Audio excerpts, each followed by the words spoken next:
બેંગલુરુ નાસભાગની ઘટના અંગે કર્ણાટકના નાયબ મુખ્યમંત્રીએ માફી માંગી કહ્યું, આશા ન હતી કે IPL 2025 રોયલ ચેલેન્જર્સ બેંગ્લોરની જીત બાદ બેંગલુરુમાં ઉજવણી કરાઈ હતી, પરંતુ સ્ટેડિયમની બહાર 11 લોકોના મૃત્યુ છતાં ચિન્નસ્વામી સ્ટેડિયમની અંદર જે રીતે ઉજવણી ચાલુ રહી તે અસંવેદનશીલતાની ચરમસીમા હતી। જો કે ઘટનાના કેટલાક કલાકો બાદ RCB અને વિરાટ કોહલીએ ઇન્સ્ટાગ્રામ પર પોસ્ટ કરીને શોક વ્યક્ત કર્યો। આ ઘટનાને લઈને કર્ણાટકના નાયબ મુખ્યમંત્રી DK શિવકુમારે માફી માંગતા કહ્યું, આવું ન થવું જોઈતું હતું અને અમને આશા નહોતી કે આટલી મોટી ભીડ થશે।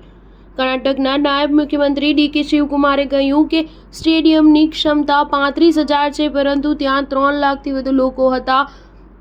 દરવાજા તૂટી ગયા હતા। અમે આ ઘટના માટે માફી માંગીએ છીએ। તેમણે ભાજપ પર ઘટનાનું રાજકારણ કરવાનો આરોપ લગાવતા કહ્યું કે ભાજપ રાજકારણ કરી રહી છે। આ ઘટના માટે અમને ખૂબ જ દુઃખ છે।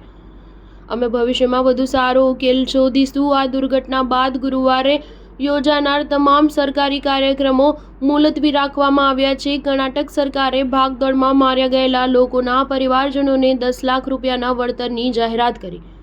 મુખ્યમંત્રી સિદ્ધારમૈયાએ પત્રકાર પરિષદને સંબોધતા કહ્યું કે સરકાર ઘાયલોને મફત સારવાર પણ આપશે। સ્ટાર ન્યૂઝ 7 હંમેશા સચ્ચાઈની સાથે।